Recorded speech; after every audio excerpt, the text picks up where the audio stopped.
न चोरहार्यं न च राजहार्यं न भ्रातृभाज्यं न च भारकारी व्यये कृते वर्धतेव नित्यं विद्याधनं सर्वधनप्रधानम्. So vidya or knowledge, as we say, one that cannot be taken away by thieves, one that cannot be confiscated by kings, one that is never a burden on one's shoulder. The more you give, the more you get back. And in this way, the wealth of knowledge is the best among all wealths. So, when India as a nation or as an ancient civilization regards this much value to knowledge or vidya, naturally the institutions of knowledge or the institutions that developed this vidya were also quite big. So today we are here to talk about the ancient IITs and IIMs of India, or what we call as the ancient universities of India, the centers of knowledge, the centers of discussion and debate, and of course the centers of innovation. So whenever we talk of education, naturally, theoretically also, ancient India had this concept of how important education is. So if we go by the philosophical meaning, we find that the Vedas say that every person, when he is born with three debts. So by default, when you are born on this earth, you have three loans on your head. The first debt is the debt to God, that God ensured that you are born in a human form and not in any other animal form. So you have to worship and pray to that God. The second debt is the debt for your ancestors, because you are born in a particular family line. So your duty is to keep that family line on, procreate, and ensure that your children get the best of upbringing. And the third type of debt is the debt to the sages and innovators and seers or rishis of the ancient past. So, your duty as an individual is to take ahead whatever Shastra or whatever development that they have done in literature, in science, in material things, and you have to take that ahead. So, theoretically, the third debt of the debt to the learned people is where the commitment towards education arises. So, you will find that in ancient India, the focus on education was quite large. Now, education is of a different level. You have primary education, you have skill based education, and then you have very specialized higher education. So today we'll be talking of that higher education, because we are talking of the universities where very specific and special detailed knowledge is being generated. Now if you look at it, why were the universities set up? So when we look at the historical process, the logic is very simple. Whenever India as a civilization, we started to go from a rural to a urban based civilization. There was a lot of urbanization in India, primarily that started after 1000 BCE. You will find that once an urban civilization grows, you will find that there is more demand for skilled crafts. You will find that the society becomes complex. You will find that the monetary systems become complex. Coins are developed, banking, finance, and interest giving is developed. You will find that the political systems become complex, monarchy, bureaucracy, priesthood, and everything. And then you will have long distance trade and various kinds of commerce that develops. So whenever all these fields develop, naturally there is a demand for specialization in those fields. And whenever there is a demand for specialization, naturally you will have innovators or people or teachers in general who will try to innovate in these fields. So naturally, whenever a civilization develops, you will have more and more specialization in the form of political science, law, medicine, surgery, economics, and all the kinds of related fields. So, and religion also. So, what you will find is that whenever India became an urban civilization after the 10th century BCE, you will find that the need for specialized crafts also increased, and that is why you will find that a lot of centers of learning propped up. So where you will have, they are like the core innovators of that particular place. So in ancient times, generally it used to be capitals of various kingdoms and very prominent centers which used to be centers of learning. But there, the kind of innovation or the kind of teaching that used to happen used to be private teaching, as in there are multiple scholars that existed in that particular place. Like for example, Varanasi, it was a ancient capital of the Banaras Mahajanpad or the Kashi Mahajanpad, or Takshashil, which was the capital of the Gandhar Mahajanpad. You will have in the earlier times multiple private teachers who used to have students used to come to them. They used to learn, they used to innovate. but there was no organized form of education, as in there is no institutionalized way of imparting that education. So the earliest start of higher education is through private tuitions. And then in those centers, when you have a large congregation of teachers and students, then somebody might have thought that why not give this an organized form? And that is the point where a particular university is set up. So you have a proper institution, building, you have lecture halls, you have teachers, you have students, you have academic rules, and then suddenly that place gains much more importance because it is an institution now. It is no more an ad hoc mechanism, but with an institution. And that is how universities in general developed in India. That is the general process. We don't know the exact time of how this process went by, but we know for sure that the earliest university in India, which is the Takshashil University, which we would be talking about, that definitely gained prominence after 7th century BCE. That is for sure. So you will find that slowly, an institutionalized way of education came up, and that is how you will find that India slowly started to become a center for education. So what we would be learning today is I would be telling about three, four main important universities: Takshashil, Nalanda, Vallabhi, and Vikramshila. And then we will generally go into the patterns of higher education in these universities. So there are some very interesting tidbits that I would like to share in that, where we will try to develop the perspective of how that higher education was there in India. So we will start with important universities first, and then I will go into the tidbits part of it. So when we look at Takshashil, unarguably, Takshashil is the oldest university in India. As I told you, we have definite proof that this entire place, the city of Takshashil, started to gain prominence after 7th century BCE.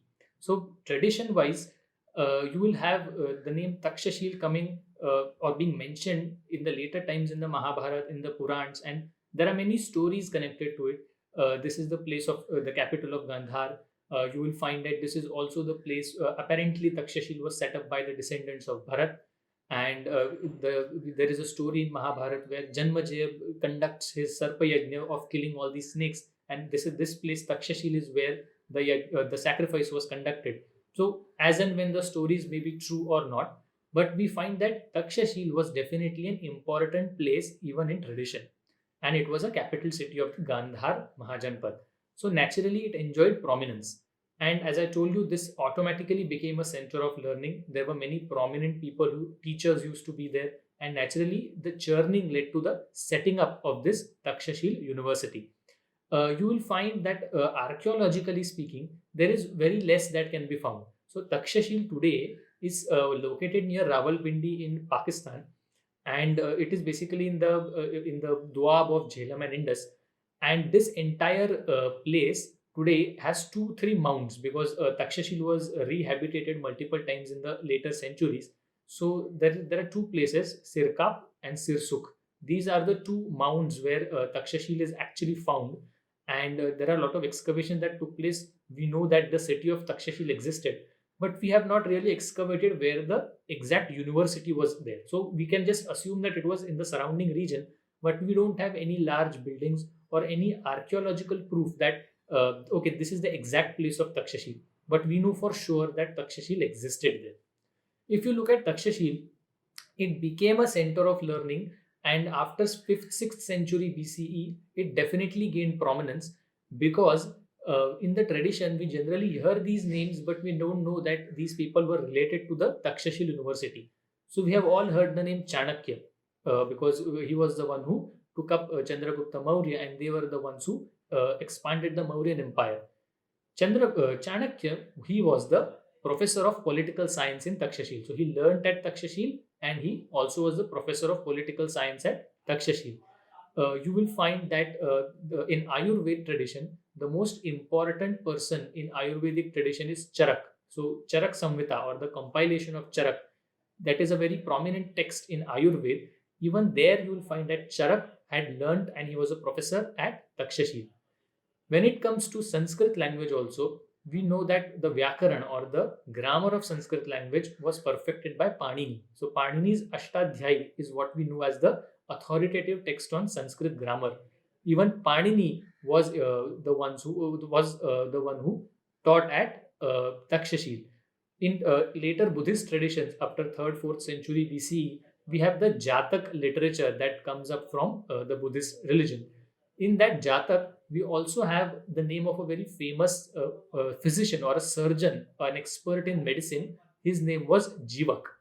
Jivak also taught medicine and he learned medicine at Takshashila. So you will find that many prominent people of ancient India had their connections with Takshashila in the ancient times. If you look at the references of how big Takshashila may have been or how prominent that have been, the same Jatak tell us that students as far as Rajagraha in Bihar, from Banaras in UP, and from Ujjaini, that is today's Ujjain in Madhya Pradesh, people as far as from these locations used to travel to Takshashila to get educated. There is another Jatak called the Sutasom Jatak. In that Jatak also you have reference of 103 princes of various kingdoms. So the wannabe kings of those particular kingdoms, 103, coming to Takshashila to learn archery. So you will find how important even the kings or the political powers of those times considered Takshashila to be. Uh, so if we look at the subjects that we were taught, since we have already discussed many important subjects, medicine and surgery and grammar, you have the Jatakas actually listing down the Sippas. Sippas is a Pali form of the word Shilpa, so or craft. Shilpa means craft. So 18 types of crafts were being taught at Takshashila, and the Jatakas list them. So if I want to list a few, you have Vyakaran or essentially grammar. Apart from the religious learning, so Vedas and Vedangas and all the religious texts were also taught here, but very secular, non-religious subjects of education included Vyakaran or grammar. You have medicine, surgery, astronomy, mathematics, accountancy, commerce, agriculture, music, dancing, painting, and all such crafts were taught at Takshashila. So you can understand the kind of specialization this Takshashila University had. So naturally, it was very prominent. But the unfortunate thing for Takshashila was its geography. The reason why I'm saying that is because it existed in the northwestern corner of India, which saw political uncertainty after 3rd century BCE. So we know that Alexander invaded in 4th century, that is 326 BCE, and somewhere after 2nd century BCE, we have the Indo-Greeks invading. They occupied Takshashila. So there is a layer of excavation in Takshashila where you can actually make out that this is a Indo-Greek habitation. Later on, you had the Shakas conquering it. Then also you had the Kushans conquering it. So you will have multiple layers of excavations and waves of invasions that happened till 2nd, 3rd century CE. And you will find that after that, the prominence of Takshashila reduced because any kind of development of innovation or education needs political stability. And it was quite difficult to expect that the new invaders who were quite alien to the culture of India at start, you cannot expect them to take ahead these traditions. So you will find that after 2nd century CE, Takshashila as a university declined. And by 7th century CE, you had a Chinese traveler called Xuanzang.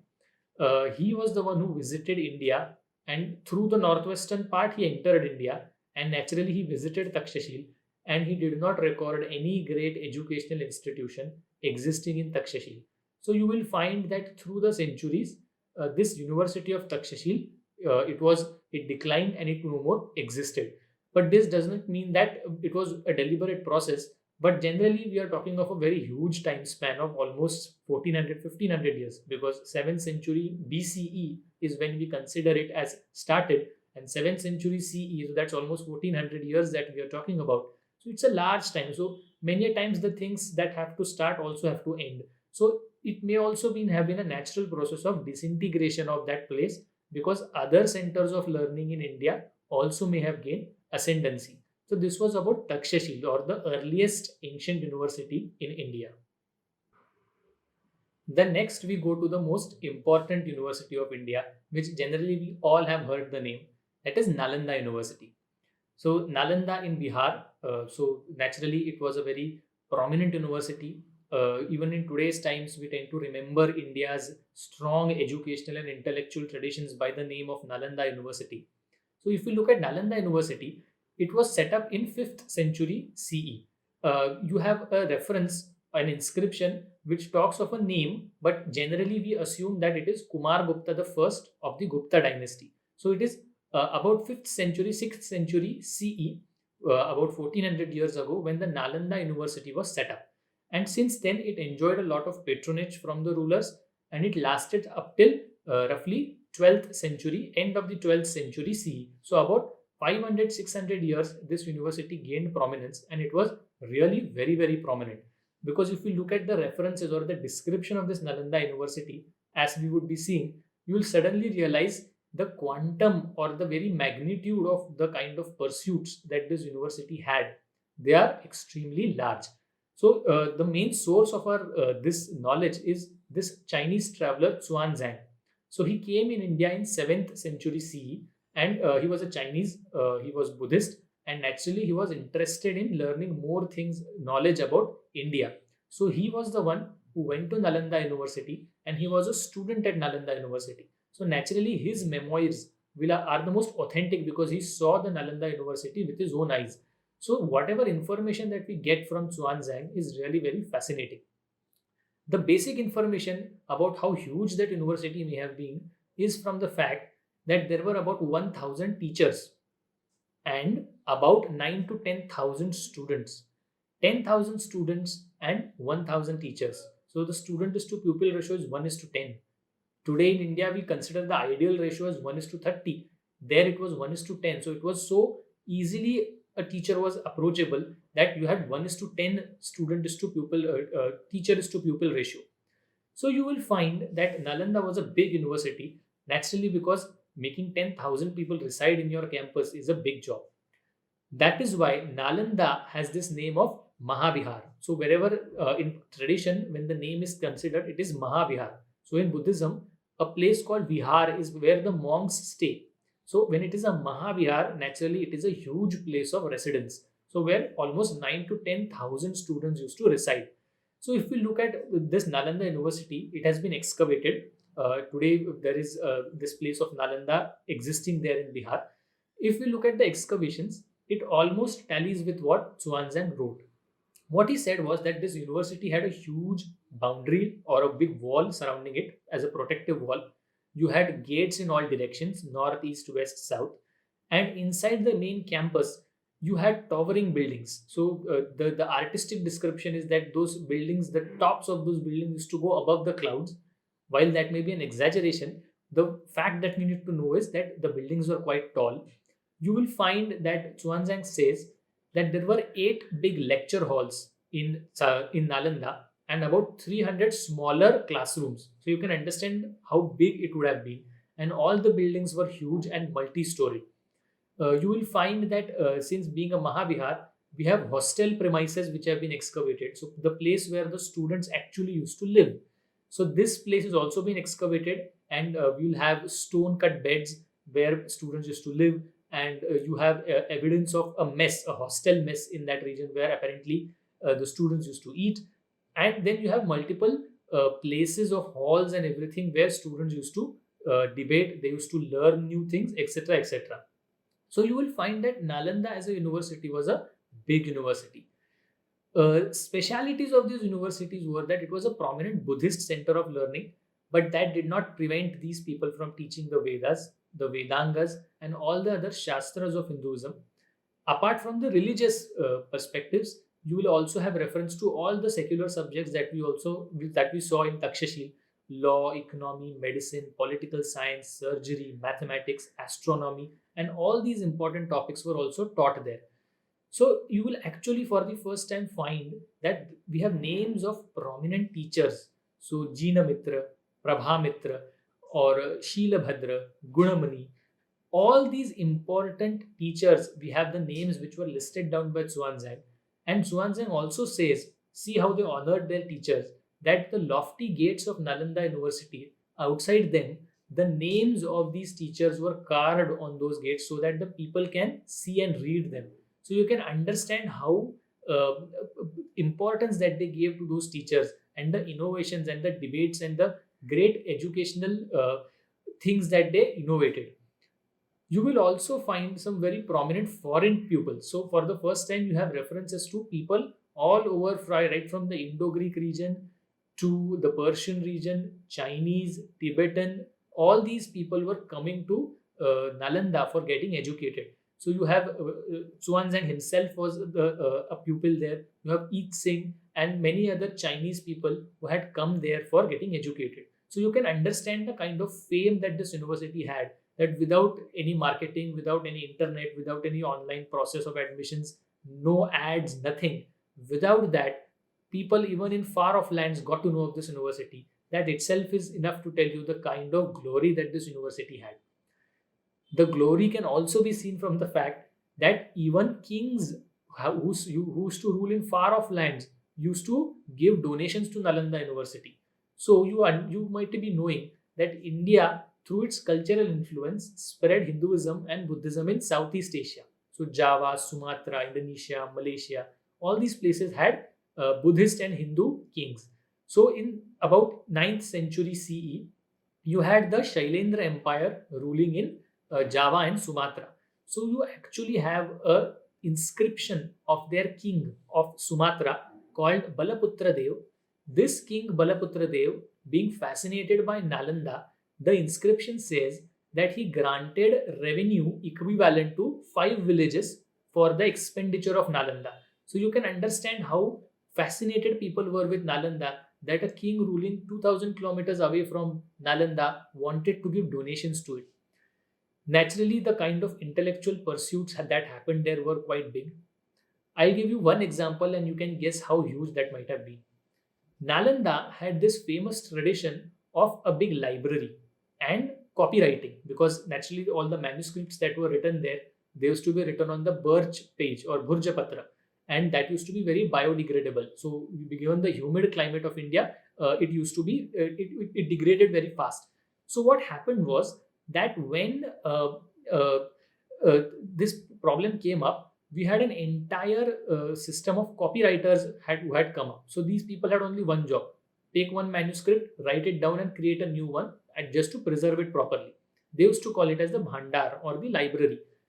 Chuanzang says that the library or the books that had been accumulated in Nalanda were so huge that it had 3 buildings of library, and the 3 buildings were multi-storied, very huge buildings, and the names of those 3 buildings are also very beautiful. So we have 3 names to the 3 buildings that we had: the library, Ratnasagar, Ratnaranjak, and Ratnodadhi. So they called the books as Ratna or jewels. So Ratnasagar, or a sea of jewels; Ratnaranjak, or those jewels or books that entertain you, Ratnaranjak; and Ratnodadhi. Udadhi means ocean, so ocean of books. So you can understand how huge this entire Nalanda University would have been, that the names itself suggest to you how big the entire process was. Naturally, whenever anything glorious comes up, it has to end.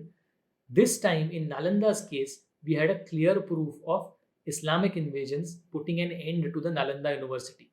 So you have actual references.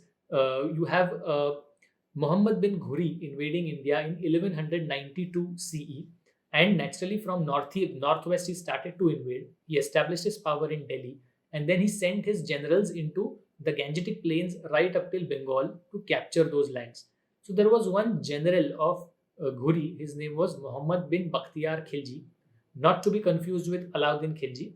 His name was Muhammad bin Bakhtiyar Khilji. He was a general of Ghuri.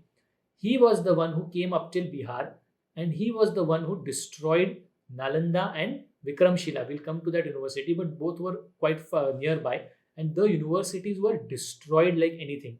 So you have this one person who was a contemporary of those times. His name was Minhas ul Siraj.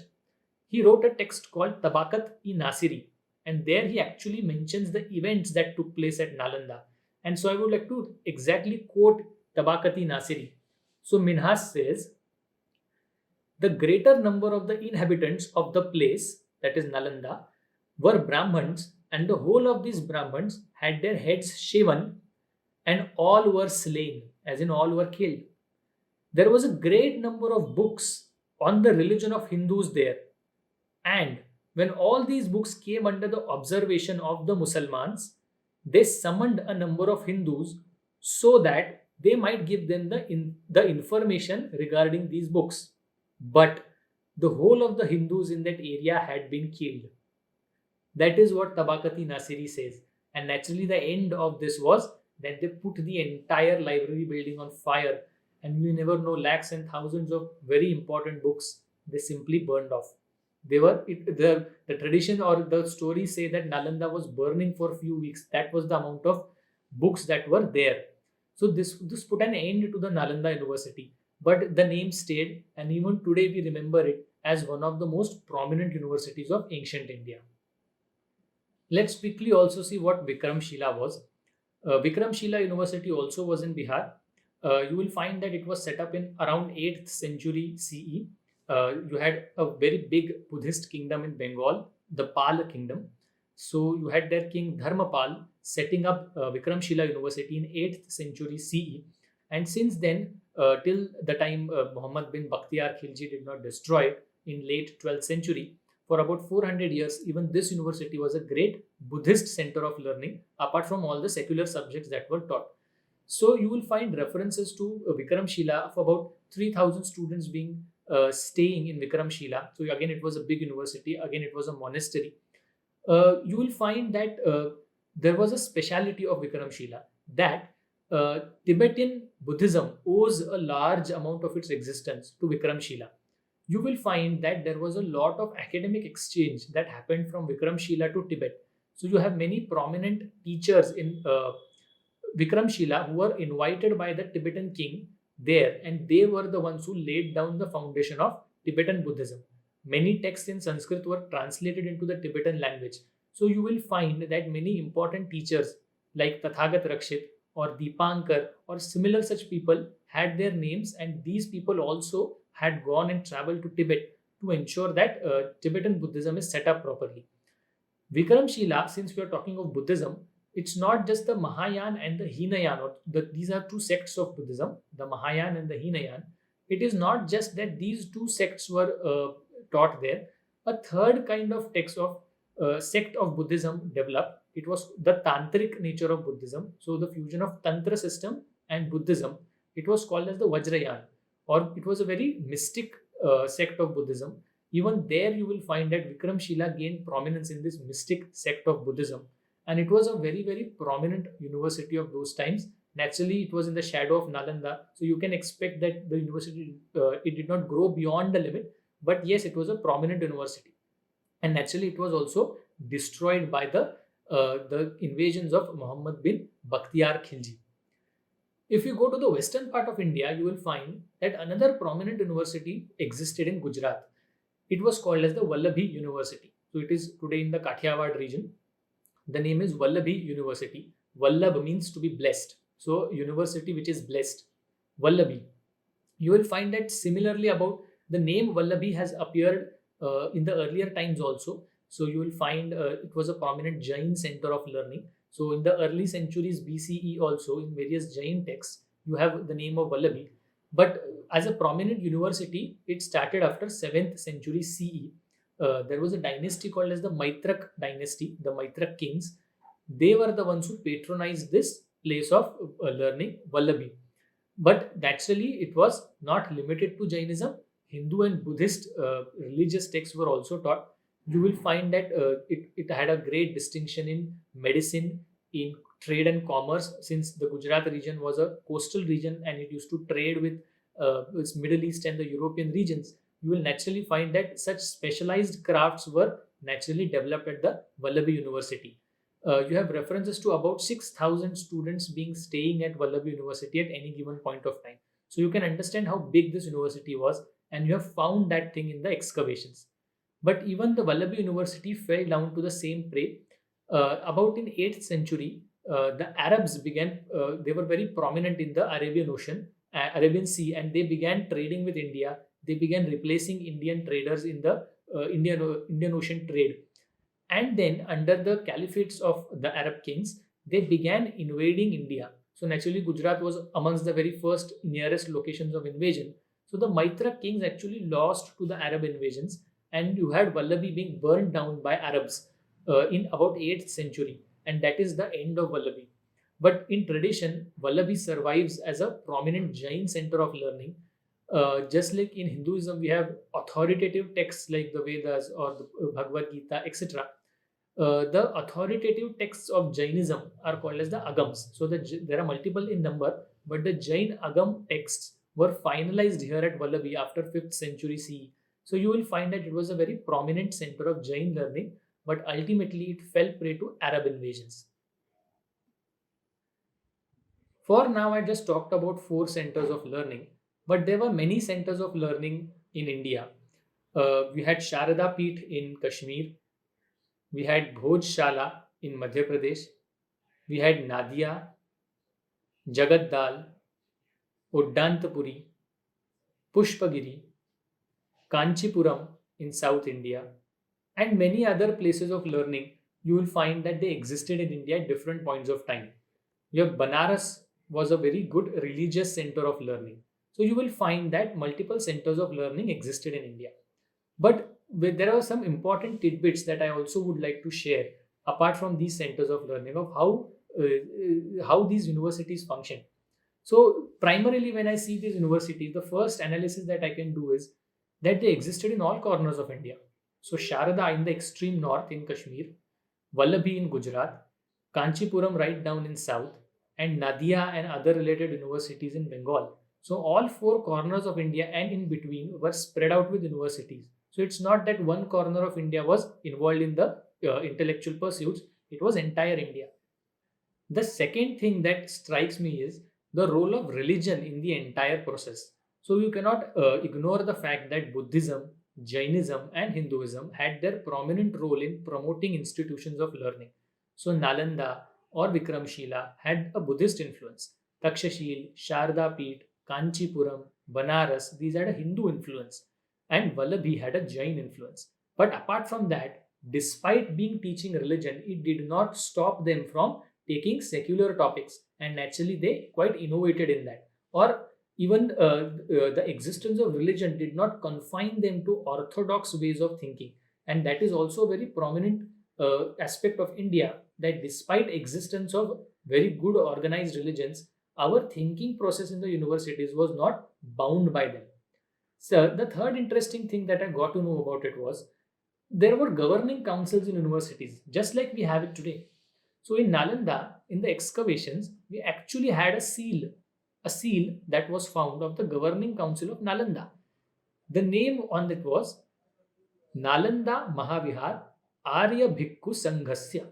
So Nalanda Mahavihar's Arya or noble bhikkhus Sangha or council. So the governing council of Nalanda, the seal has been found. References also show that in Vikramshila, the governing council had 6 monks who had different jobs given out to them. Another interesting thing is the finances of these universities. In many cases, you will find they were state sponsored. So Kanishka or Bhoj, Raja Bhoj, or Chandragupta of the Gupta dynasty, these people, or the names that we saw earlier, Kumar Gupta or Dharmapal, these people not only set up universities, but they also ensured that those universities functioned well, because you need money to run the universities. So we can safely assume that education was not that costly. Apart from whatever Guru Dakshina etc. you wanted to give, the education may not have been costly. You have also references to Nalanda owning 200 villages and the land in them, so that the crops that are grown there can be sold off and revenue be generated, or the food there can be used to feed the students. So you can find that universities many a times were very prominent they were financially independent in those days. Another interesting tidbit is that the education, the entrance exams in these entire universities were not the way we think it to be. So this concept of a Dwar Pandit is very famous, especially in Nalanda and Vikramshila. So you have the gates of those universities.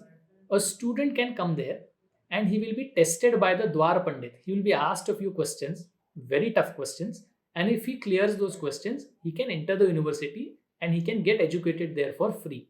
So you can actually have Dwar Pandits at the universities with no entrance exam, no IIT, JEE mains, no CAT, nothing. You have to just answer the questions. And Chuanzang says that only 2 to 3 students out of 10 could really pass it. So you can understand how tough those questions were. We even have names of the Dwar Pandits. So, like in Vikramshila, you have the name of Vagishwar Kirti as the Dwar Pandit of the Western Gate. So you will have these important things that were happening around. And the last important tidbit that I wanted to share is the racism also, the way it was involved. So in Sharada Peeth, it was very famous and many people used to come there. So there is this Kashmiri writer called Kshemendra.